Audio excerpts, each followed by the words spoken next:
Hi there, the spatula. Yeah, you did a good looking spatula, man. It looks good. You see, the triangulation. The reason why I wasn't asked in the project is because I didn't want you to do it now. When I talk about it in the video, I talk about it and I say that it needs to be done after you textured it. Because right now with that you have twice the amount of faces in ready to texture to unwrap. So it makes it a lot harder. So you want to go back to your quad version and texture that, and when you texture, then you triangulate it. Actually, when you're done with the animation, you triangulate it usually, but that's another story. Now, to do that, you can go back if you don't have it to mesh and quadrangulate right here. All right. Now let me go to the shading wireframe unshaded so I can see your mesh. Let me just go to the material attribute, change its color so I can see it better, and go back out of its transparency. Alright, so we can look at it.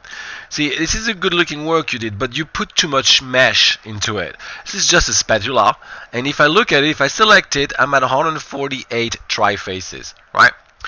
If I take some of it out, for example, I can take that one at 1 out of 2, right here. Maybe that one for sure, and that one for sure. Alright. Then I go to edit mesh and delete edge and vertex. You gotta delete them from here to not leave anything behind and keep an object clean. Right here, the mesh hasn't changed much in reality, but it looks much lighter with 108 already. So that's kind of your goal, is try to get it as light as possible in reality. It's very, very important. For example, yeah, you can use that one, but you want to be very easy when you're adding loops. Okay, I would rather you actually round up that because it looks rounded. You know that you round out that by adding an edge loop. So you can say insert edge loop, and you send all of it, and it goes all around, which is too much actually, and I would delete it from time to time. But we have another tool in the mesh tool called the multi-cut multi-cut, and I go right here and I can do 1, 2, 3, 4, and I want to run it up 5, 6. I'm going to run up all that, and then I'm going to finish it up in diagonal. Alright, to kill it right away.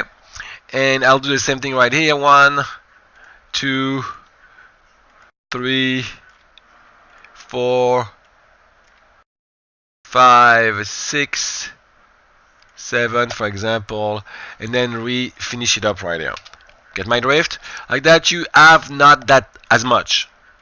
And you see, we are going to be using those for just round it up to make it look better, not just because we want to have more mesh here. It's a matter of really picking it up well, what you need to do for the overall shape.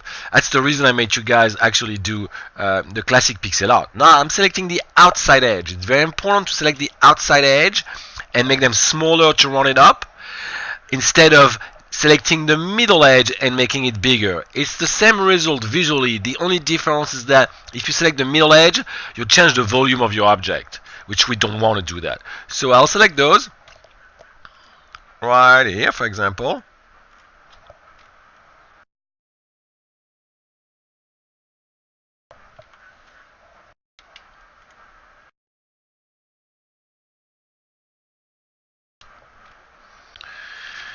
I'm almost done. Right here and right here. And now, oops, I forgot that one right here.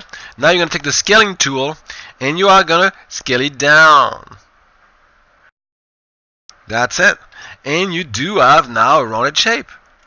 You want to time it well so it's nice and rounded.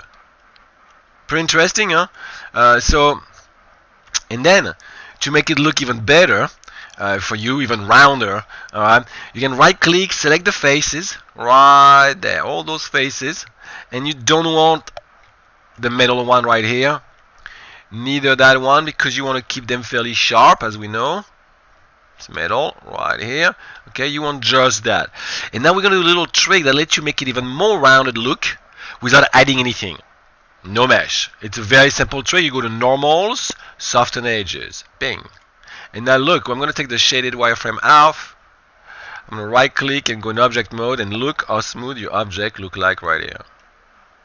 Alright, even that has been changed and be smooth as a spatula. If you don't want that, then you undo that and you just select a piece. Alright, so this is a pretty cool trick. Please use it. Finish your mesh properly like I just did, and you're good to go.